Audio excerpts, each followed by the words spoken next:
আজ বেশ অনেক কয়দিন পরেই একটু রান্নাবান্নায় মার সাথে হেল্প করছি। সত্যি বলতে আমি একদিন ভালো থাকি তো দুদিন খারাপ থাকি। আমার এখন এমনই অবস্থা যাচ্ছে কি আর বলবো। আগে যে কাজগুলো একদম হাতের চুটকি বাজিয়ে সব করে ফেলতাম, আর এখন এই কাজগুলো আমার কাছে দিন দিন যেন খুব কঠিন হয়ে উঠে পড়ছে আর কি। তো চলো আজকে রান্না করতে করতে কিছু কথা তোমাদের সাথে আমি শেয়ার করি। সত্যি বলতে তুমি তোমার কাছের মানুষগুলো কিন্তু ঠিক তখনই চিনতে পারবে তোমার ঠিক খারাপ সময়ে। আর আমি এই আর কি, আমি এখন যাচ্ছি খারাপ সময় দিয়ে এবং ঠিক চিনতেও পারছি কে আমার আপন এবং কে আমার পর।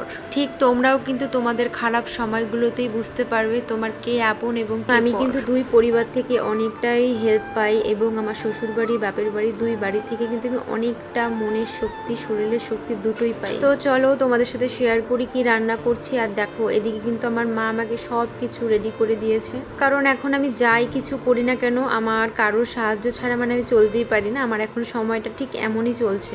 তো কদিন থেকেই শরীর খারাপ, তো আজকে ভাবলাম না একটু রান্না বান্না করি, মানে সবকিছু মাই করে দিয়েছে, আমি শুধু গিয়ে একটু খুন্তি আর কি মানে নাড়াচাড়া দিয়েছি আর কি। এখন রান্না করছি মুড়ি ঘন্ট, তার জন্য চাল আর আলুটা ভালো করে একটু ভেজে নিচ্ছি।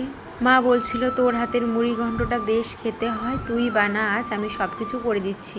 আর এই সময় কিন্তু একটু টুকটাক কাজ বা একটু রান্না বান্না করলে কিন্তু মনটাও খুব ভালো থাকে। তো চলো দেখতে থাকো কিভাবে কি করি না করি। এখন কড়াতে তেল দিয়ে দিলাম, আর এখন পেঁয়াজ লঙ্কা তেজপাতা সব কিছু দিয়ে দিচ্ছি। আর আমি কিন্তু প্রায় টানা অনেক দিন পর রান্না বান্না করছি, তাই একটু ভয় লাগছিল যদি তেল ছিটে এসে শরীরে পড়ে। আর সত্যি বলতে তাই হয়েছিল, আমার হাতে তেল ছিটে এসে পড়ে একদম মানে লালচে হয়ে গেছে। তো এখন এই আর কি মশলা কষাচ্ছি, মশলা কষিয়ে সবকিছু দিয়ে দিব, কারণ আমি আগেই ভেজে রেখেছিলাম চাল আর আলুটা।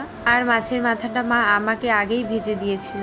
ওই বললাম না সবকিছুই করে দিয়েছে, আমি শুধু একটু গিয়ে খুন্তি নাড়িয়েছি। তো দেখো তোমাদের সাথে কথা বলতে বলতে কিন্তু আমার মুড়ি ঘন্ট এদিকে অলরেডি হয়ে গেছে। তো ভিডিওটি কেমন লাগলো সকলে জানাবে। চ্যানেলটি ভালো লাগলে সাবস্ক্রাইব এবং লাইক করে পাশে থেকো এবং একটু বেশি বেশি করে সাপোর্ট করো। আজকের জন্য এখানে টাটা।